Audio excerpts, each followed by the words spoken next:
On a map, the Barwon River near Brewarrina looks like one more dry bend in far western New South Wales.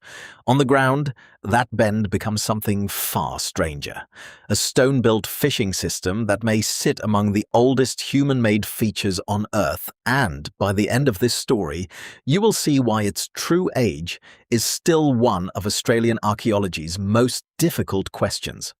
The Brewarrina Fish Traps, known as Baiame's Ngunnhu, lie where brown water slides past mudbanks, reeds and sun-warmed stone. From the road you might hear insects, a slow river current, maybe tyres humming over the bridge. Nothing announces a monument. But close to half a kilometre of dry stone weirs, channels and holding ponds is worked into this river curve. Some stones guide water, some hold fish. Some only make sense when the level rises, and once you realise that, the bend stops looking empty. It starts looking engineered. If ancient Australia interests you, subscribe now, because these stones are only the first clue. Step down from the road and the pattern begins to separate from the river noise.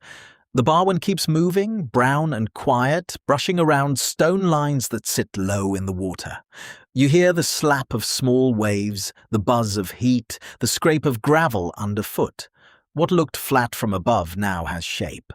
One wall leans across the current, another opens into a narrow passage. Beyond it, a small pen waits where fish could be held as the level changed. The system stretches close to half a kilometre along and across the bend, and it does something very exact. It makes the river choose paths. That is the first real clue. The stones are not trying to stop the Barwon. They guide it. When water drops, some channels matter more. When it rises, other holding ponds come alive. And that means whoever built and repaired this place understood the river in motion, not once, but season after season.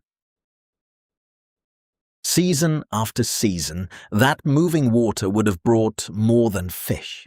It brought timing. The smell of wet clay after a rise, the dull knock of stones underfoot, the quick silver flash in a narrow run, every part of this place depended on knowing when the river was ready. The pens were not all the same size. Some were shaped for shallow water, where fish could be guided into smaller spaces. Others waited for higher flow, when the Barwon spread wider and pushed harder against the stone lines. That is why researchers often describe the system through the language of hydraulic engineering, because the design answers a living river, not a still pond. And listen to what that means. Someone had to watch the current, repair damaged sections after floods, remember which openings worked at which height, and pass that knowledge on. The puzzle is no longer only how the traps worked. It is how many generations kept them working. Keeping it working meant more than placing stones in water. Along this bend, the river also carried rules. More than 10 Aboriginal nations are connected with the traps, and that changes the whole meaning of the site. Picture the sound of many feet on dry bank, smoke drifting from campfires, voices carrying over the Barwon, while the pens filled and emptied with the current. This was a place where food, law, trade and ceremony met in the same river curve. The engineering was part of a social system held by memory, obligation and careful repair. It matters, because for a long time, outsiders looked at inland Australia and saw emptiness. Here, the stones say something very different. They point to planning, shared access, and agreements strong enough to survive flood, drought, and time. But once you accept that the traps were maintained across generations, the hardest question arrives quietly. How old is the beginning of that chain? That question is where the river stops giving easy answers. Some estimates have placed these traps at more than 40,000 years old, which would put them among the oldest human-made features known anywhere on Earth. But careful researchers do not treat that as a settled date. The problem is the Barwon itself. Floodwater can shift sand, cover old surfaces, expose new ones, and leave the stones wet, silent, and hard to read. A wall may be ancient in plan, repaired in later generations, and still part of the same living system. When your evidence sits inside a working river, time does not arrive in neat layers. So the age debate is not a small footnote, it is the heart of the puzzle. The place is unquestionably significant, protected, and deeply tied to Aboriginal custodianship.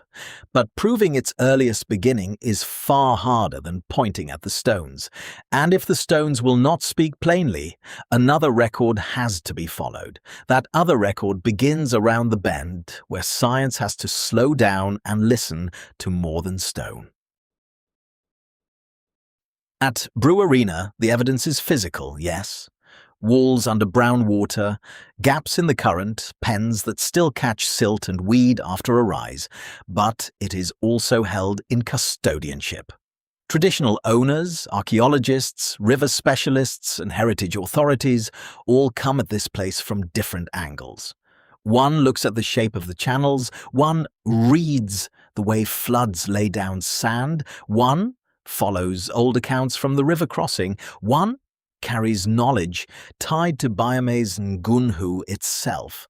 That is why the site is protected as a major Aboriginal heritage place in New South Wales. The question is not only, can a lab date this? It is also, what has continued here through repair, use, memory, and law? And then comes the detail that makes the whole argument harder to dismiss. Parts of the system can still work. When the river is right, the old design is not just something to look at. Water presses through the gaps, curls around the stone edges, and gathers in the low pens with a soft sucking sound. Weed catches there. Silt settles there. Small fish can still be guided by the same shape. That is what makes this place so powerful. The traps are not locked behind glass. They sit in open country, under heat, flood, dust, and bird calls, still answering the Barwon when the level changes. You can feel the rough stone with your hand and understand why repair mattered. After a big rise, sections would need attention. Stones shift, openings clog, edges loosen. A working river keeps testing every wall placed inside it, and that means maintenance was part of the knowledge. So, if this much planning survived in one river bend, what else in ancient New South Wales has been passed by because it did not look like a monument?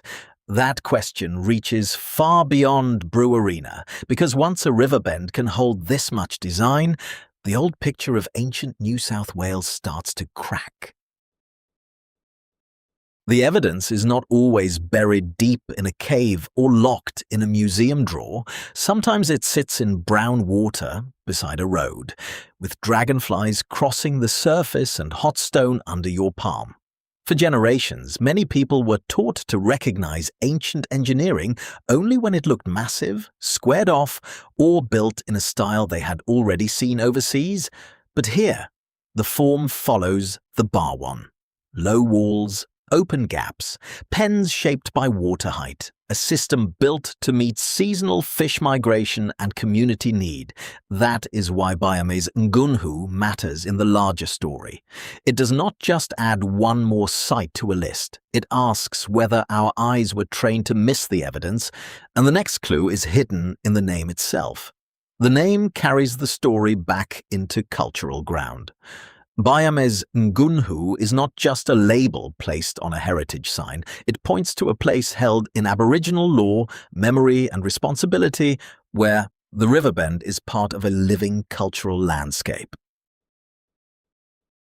Stand beside the Barwon, and the meaning is easy to feel, even if it is not yours to claim. The stones sit under shallow water. The banks smell of mud and sun-baked grass. Birds call from the trees, and the current keeps moving through gaps shaped by hands and knowledge. This is why research ethics matter here. The traps cannot be treated as an empty object waiting for outside experts to explain it. Custodianship is part of the evidence. Continued care is part of the record. And when you bring the engineering, the disputed age, and the name together, the final picture of this river bend becomes much harder to ignore. Bring all of that back to the bend in the Barwon, and the scene has changed. The road is still there, the brown water still moves quietly around the stones, the banks still smell of warm mud and grass. But now, those low lines carry weight. They are close to 1/2 kilometre of river knowledge. Dry stone weirs, channels, and pens shaped for changing water. A place maintained by more than 10 Aboriginal nations tied to food, law, trade, ceremony, and care. A system some estimates place beyond 40,000 years, while its exact age remains one of the hard questions. That is the awe of Brewarrina. It is survival, function, memory, and design, all sitting where a passing driver might see only a shallow river crossing. In the last light, water slips through the gaps and the stones do what they have always done. They make the river reveal its plan. If this story changed how you see the Barwon, stay with the channel for more ancient Australian history hiding in plain sight.